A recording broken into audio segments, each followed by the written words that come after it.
بالله من الشيطان الرجيم بسم الله الرحمن الرحيم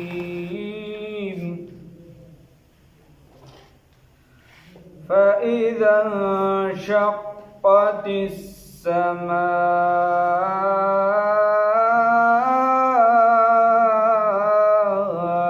فكانت وردة كالدهان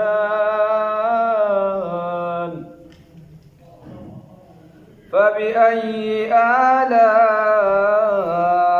ربكما تكذبان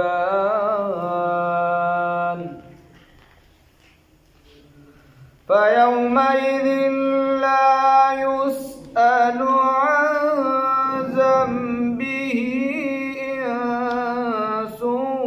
ولا جان فبأي آلاء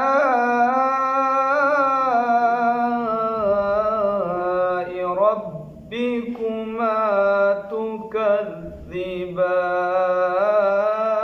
تكذبان يعرف المجرمون بسيماهم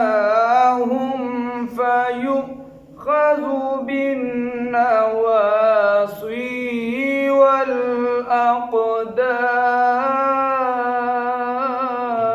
والأقدام فبأي آلاء ربكما تكذبان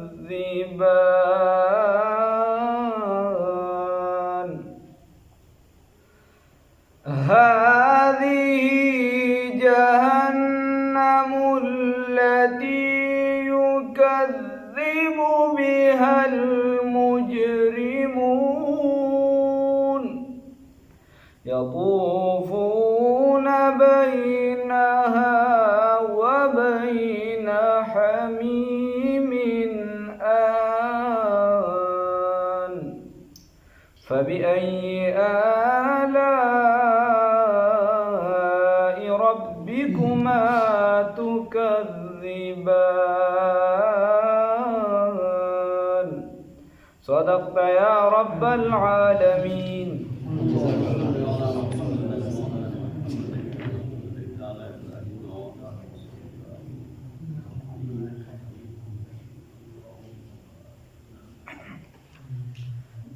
د الله رب العزت رحمتونه داغه تذکره شروع د انسان د تخلیق تذکره اجمالی شو بیا د ابتدایي تذکره مو شو د کشان بیا نعمتونه د الله ذکر شو انسانانو او جناتو ته چې خبرداري ورکړي شو. اوس په دې آیاتونو کې الله رب العزت فرمای فاذا انشقت السماء فهغه وخت کې چې اسمان اوچوي هغه وخت کې چې اسمان اوچوي فکانت پشان د وردتن سور ګلاب وردتن د سور ګلاب سره خاص دي سور ګلاب ته ویل شي پشان د سور ګلاب کد دهان پشان د سرمنی یا هغه سرمن چې هغه اوچ کړی شي او بیا چې دی هغې له یعنې مالګه وغیره ورکړي شي هر څه ختم شي او هغه سره شان د مکمله روزي اکه یا رنګ تک سور بیا ورکړي شي یا هغه رنګ تک سور هغه چې کم پاتې شي خالص نور هر څه ختم شي دغې ته اشاره یا کد دهان په شان د سرو صفا تیلو الله رب العزت فرمای چې دغه شان د اسمان به دغه شان شي د اسمان کیفیت به داسې فاذا انشقت السماء فکانت وردة کالدهان نو دا به قیامت ته نږدې کیږي اسمان به چې دی دغه شان شي ختم به شي فرشتو نزول به کیږي او د الله رب العزت عرش به نیسلی او هغه به راوړي او الله رب العزت ته به بیا زمونږ او ستاسو مخامخي نو الله دې را باندې احسان وکړي. الله فرمایي فبأي آلاء ربکما تکذبان نو بس په کوم نعمتونو د رب باندې به تاسو دروغ وایئ کم کم نعمت درته الله رب العزت یادي او تو په دروغ یو نعمت خو نه دی بلا نعمتونه د الله رب العزت دي بیا الله فرمای فیومئذ بس بدغه ورځ باندې لا یسألو سوال بنشي کولی عن ذنبه د ګناه د دکی د بنده د ګناه په باره کې انسون د انسان ولا جان او نه د جناتو په باره کې ولا جان هم پکې د چا نوم دی کاکا هلکه ولا جان دی ولې نومې وي دا قرآن سره ډېره مینه محبت ته دا قرآن سره مینه محبت نه ده دا د قرآن نه جاهل دی په دې چې نه پوهېږي هلکه زنانو له هلکه څه نوم دی والله دی نو ریب المنون څه نوم دی والله نو ربیحت مې والله څه نوم دی والله نو ورته دا خو بیا ولا فرعون هم کې ده فرعون هم په قرآن کې راغلی دی دا خو غلطه را قرآن کې چې کوم څیز راشي نو دا یو دا مطلب نه دی ابولهب هم پکې راغلی او چا هم ځیله کې نه خبره داره چې قرآن ناول ولا جان دلته څه وایي نو خبره داره چې مینه کله محبت کله د شریعت تابع وي یا په علم باندې مبني وي نو هغه مینه ده او چې نه مینه هم د جهالت وي نو د 2 ورځو یا مینه وي یا د 3 ورځو وي یا چې دې ته وایي چې زه چا سره ښېګړه کوم د ښېګړې په ځای هغه چې دې کندې ته ور برابر کړي نو الله فرمایي په یومئذ په دغه ورځ باندې لا یسألو سوال به نشي کولی عن ذنبه په باره د ګناه د ده کې او قرآن کې خو الله بل ځای فرمایي چې سوال به کولی شي دې بنده نه په باره د ګناهونو د ده کې دلته خو الله وایي چې سوال به نشي کولی دا څنګه خبره دا هو څه راغی دا خو په منځ دواړو کې چې دی نو تعارض راغی او علما وایي چې اذا تعارض تساقط کله چې تعارض راشي بیا حکم ورځېږي کیسه غرمي موږ ورته نه په یومئذ په دغه ورځ باندې لا یسألو سوال به نشي کولی للاطلاع عن ذنبه دپاره د اطلاع د ګناه دپاره چې هلکه تا اطلاع دا درکړو چې تا دا پلانکي ګناه کړې وه نه د ده په ذهن کې به دا څیز پروت وي چې او پلانکي ټایم کې مې دا ګناه کړې وه پلانکي ټایم کې مې دا ګناه کړې او دی په دې خپل ګناه باندې خبر وي لیست به ورته مه هیتئ او ده ته به دا ټول یاد شي نو د اطلاع دپاره به ده ته نشي ویلی او نور داسې به ورته ویلی شي نو للاطلاع عن ذنبه دپاره د اطلاع د ګناه ځکه اذن لشواهد علیه موجودن ځکه چې په ده باندې به ګواهان هم موجود وي خپې لاس پې موجود دی په خوله باندې به مهر ولګي لاس به ورته چې صاحب په مایده ګناه کړې صورت یاسین کې تېر شوي دي خپې به ورته چې په مایده کړي دي سر به ورته چې په مایده کړي دي نو اذا الشواهد موجودن نو د دې وجه نو هلکه یومئذ نو په دغه ورځ باندې لا یسألو سوال به نشي کولی للاطلاع دپاره د اطلاع نو ولې اذا الشواهد علیه موجودن فلا حاجة علیه اعتراف چې هلکه ګواهي موجوده ده او داسې ګواهي چې د هغې نه مخ اړول نشته بس صفا خبره نو په هغې کې بیا مخ اړول نشته نو اعتراف ته مجد نشته نو الله ځکه وایي چې په یومئذ په دغه ورځ باندې لا یسألو سوال به نشي کولی عن ذنبه د ګناه د باره کې انس نه د انس نه ولا جن ولا جان او نه د جناتو نه فبأي آلاء ربكما تكذبان بس په کومو نعمتونو د رب باندې به تاسو دروغ وایې نو پس دا ما تاسو ویلو د شرک نه پس په ګناه کې ګناهونو کې ناخوښه ګناه چې دا ډېره ګناه چې د صدا او سزا یې ډېره ده نو هغه د څه شي دا دروغ دی الله هم دې وساتي سخترینه ګناه ده يعرف المجرمون بسیماهم فی جندې بشي دا مجرمان کاکاګان بسیماهم په نښو خپلو سره هلکه یو کس به را روان وي فرشتې به یې پېژني چې په ده کې خو دا نښه د ګناه موجوده ده مثال په طور اودس یې نه دی کړی مونځ یې نه دی کړی دا نښه پکې موجوده ده هلکه دا زنا یې کړې ده نو دا نښه پکې موجوده ده هلکه تکبر یې کړی دی نو دا نښه پکې موجوده ده حدیث کې راځي رسول الله صلی الله علیه وسلم فرمایي چې کوم بنده تکبر کوي وایي د قیامت په ورځ به دا د میږو په شکل باندې وي څنګه د میږو په شان واړه واړه به وي نو دا چې څوک څه کوي تکبر کوي، تکبر نه به ځان لرې ساتو، الله هم دې بچ کړي. دکه شان چې څوک هلکه نور ګناهونه کوي نو د هر چا خپلې خپلې نښې وي، فیؤخذ بس دې به نیولي شي بالنواصي هغه څه نه هغه ټیکلو نه دې به نیسلی شي د هغه د تندي د ویښتو نه، والاقدام او د څه شي نه او د خپو نه. نو بس داسې به د سر او د ویښتو ورځه د درازه چې اوس دې پته ولګي جهنم ته ورګزار کړي، الله هم وساتي. یعرف المجرمین مجرمون نو پیژني به دا مجرمان بسیماهم په نښو سره الګه د پولیس والا یا داسې بعضې چې کوم پکې اخلاص والا او صادقین وي نو هغې چې تجربه ډېره وشي نو دا مجرم داسې ښه پیژني په ټول ګاډي کې هغه ته یو نیم ټیم هسې هغه تنګول کې یا بېله کیسه ده، خو چې پیژني دا یې تجربه وشي په خپل کار کې نو هغې ډېر ښه پیژني. بیا د کس نه خبر څنګه راوباسي نو هغه هم ډېر ښه پیژني. دکه شان نورو ادارو والا نو دکه شان فرشتې به په دې باندې ګناه آثار پیژني. او په دنیا کې هم دا خاصیات بعضې بندګانو له الله رب العزت ورنصیب کړي هغه باقاعده او په نن زمانه کې موجود دي. داسې نه ده چې ګنې زمانه بس پاره نه پاره بعضې ولیان پیغمبران کړل نه چې هر سړی ولی او پیغمبر تر قیامت سبا پورې به داسې خلک وي په مخ د ځمکه،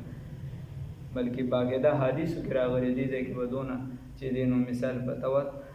د شام په ځمکه باندې به دومره چې دی نو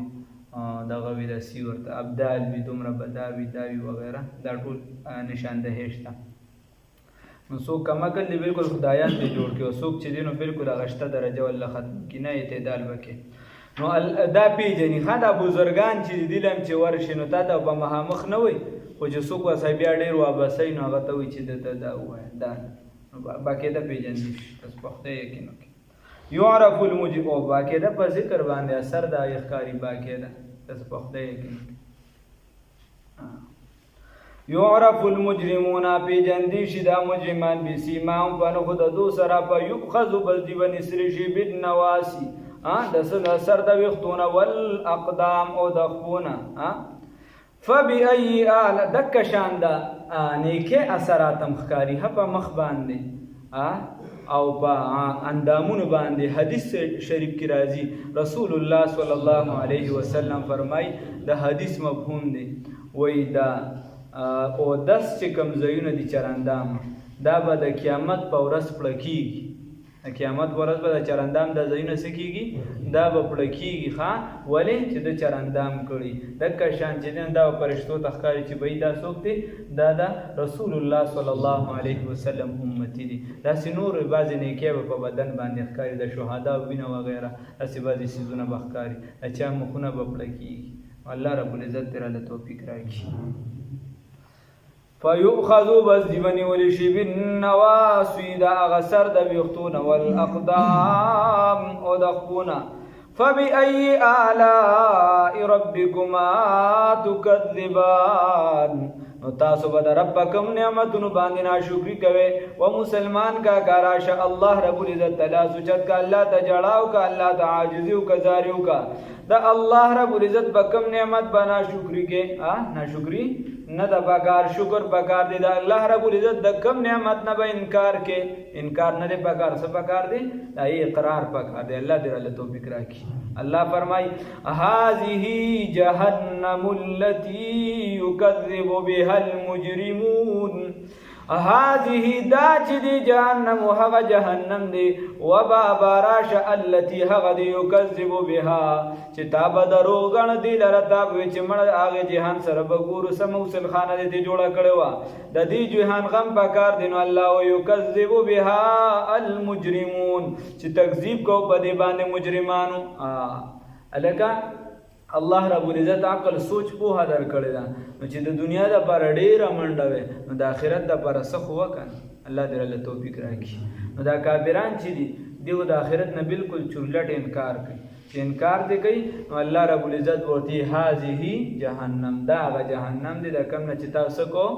انکار کوو دغه جهنم هم نه مانه کنه نو دا هغه جهنم دی. هذه جهنم التي يكذب بها المجرمون.